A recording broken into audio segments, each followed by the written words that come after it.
जय श्री कृष्ण। बोल श्री वृंदावन बिहारी लाल की जय। वृंदावन के 7 चमत्कारिक विग्रह के बारे में बहुत से लोगों ने सुना है और बहुत से लोगों ने नहीं भी सुना है, तो आज मैं आपको उनके बारे में अवगत कराना चाहूँगा। बड़ा ही रुचिकर विषय है ये।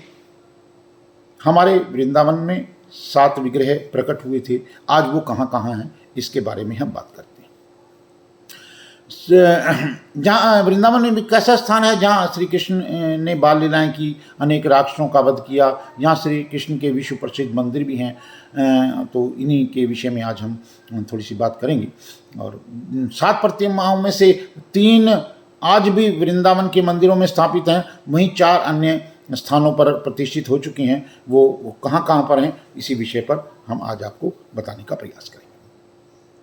सर्वप्रथम हम श्री गोविंद देव जी के बारे में बात करते हैं। श्री गोविंद देव जी का प्रतिष्ठित स्वरूप इस समय जयपुर में विराजमान है। रूप गोस्वामी को श्री कृष्ण की यह मूर्ति वृंदावन के गोमा टीला नामक स्थान से विक्रमी संवत 1592 यानी कि सन 1535 में मिली थी। उन्होंने उसी स्थान पर छोटी सी कुटिया बनाकर इस मूर्ति को स्थापित कर दिया। उनके बाद रघुनाथ भट्ट गोस्वामी ने गोविंद जी की सेवा पूजा का कार्यभार संभाला। उन्हीं के समय में आमेर के नरेश राजा मानसिंह ने गोविंद जी का भव्य मंदिर बनवाया। इस मंदिर में गोविंद जी 80 साल विराजे। औरंगजेब के शासनकाल में व्रज पर जब हमले हुए तो उस समय गोविंद जी को उनके भक्त जो है जयपुर ले गए। तब से गोविंद जी जयपुर के राजकीय महल में एक मंदिर है, वहाँ पर विराजमान हैं। शस्त्रागार है, एक साथ में म्यूजियम है, उसके बिल्कुल साथ जो है गोविंद जी देव जी का मंदिर है। इसलिए आप वहाँ जा कर के गोविंद जी के देव जी के दर्शन कर सकते हैं। दूसरा स्वरूप मदन मोहन जी, जो कि इस समय करौली में विराजते हैं। यह मूर्ति अद्वैत प्रभु को वृंदावन में कालीदाह जो है, कालीदाह के पास जो यमुना जी के पास कालीदाह है, कालीदाह के पास द्वादशादित्य टीले से प्राप्त हुई थी। वहाँ एक टीले का नाम था द्वादशादित्य। उन्होंने सेवा पूजा के लिए यह मूर्ति मथुरा के एक चतुर्वेदी परिवार को सौंप दी थी। चतुर्वेदी परिवार ने जो है इसकी बहुत सेवा की और चतुर्वेदी परिवार से मांगकर सनातन गोस्वामी जी इसको ले गए थे विक्रमी संवत 1592 में, यानी कि सन 1533 में। फिर से वृंदावन के उसी टीले पर स्थापित कर दी गई। बाद में क्रमशः मुल्तान के नमक व्यापारी श्री रामदास जी कपूर और उड़ीसा के राजा ने यहाँ मदन मोहन जी का विशाल मंदिर बनवाया। मुगलिया आक्रमण के समय इन्हें भी भक्त जयपुर ले गए, पर कालांतर में करौली के राजा गोपाल सिंह जी थे, अपने राजमहल के पास एक बड़ा मंदिर बनवाकर मदन मोहन जी की मूर्ति को स्थापित किया। तब से मदन मोहन जी करौली राजस्थान में ही दर्शन दे रहे हैं। आप वहाँ पर जाकर उनके दर्शन का लाभ प्राप्त कर सकते हैं। तीसरा स्वरूप गोपीनाथ जी जो है वो भी जयपुर में जो विराजते थे।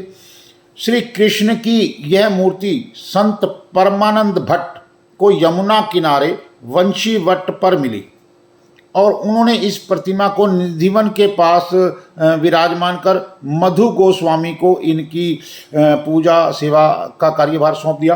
बाद में रायसल राजपूतों ने यहाँ मंदिर बनवाया, पर औरंगजेब के आक्रमण के दौरान इस प्रतिमा को भी जयपुर में ले जाया गया।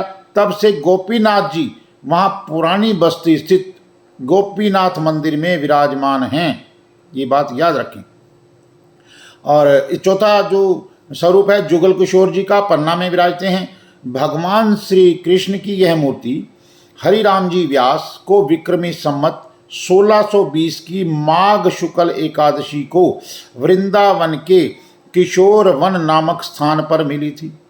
व्यास जी ने इस प्रतिमा को वहीं प्रतिष्ठित किया। बाद में ओरछा नरेश राजा मधुकर शाह ने किशोर वन के पास मंदिर बनवाया। यहाँ भगवान जुगल किशोर अनेक वर्षों तक विराजे, पर मुगलों के हमले के समय जुगल किशोर जी को उनके भक्त ओरछा के पास पन्ना नामक स्थान है, पन्ना ले गए। पन्ना मध्य प्रदेश में है। आज भी पुराने जुगल किशोर मंदिर में दर्शन दे रहे हैं। आप मध्य प्रदेश के पन्ना में जाकर जुगल किशोर जी के दर्शनों का लाभ प्राप्त कर सकते हैं। श्री राधा रमन जी वृंदावन में विराजते हैं। गोपाल भट्ट गोस्वामी को गंडक नदी में एक शालिग्राम मिला। वे उसे वृंदावन लेकर आए और केशी घाट के पास मंदिर में प्रतिष्ठित कर दिया। एक दिन किसी दर्शनार्थी ने कटाक्ष कर दिया कि चंदन लगाए शालिग्राम जी तो ऐसे लगते हैं मानो कड़ी में बैंगन पड़ा हो। यह सुनकर गोस्वामी जी बहुत दुखी हुए, पर सुबह होते ही शालिग्राम से राधा रमन की दिव्य प्रतिमा प्रकट हो गई।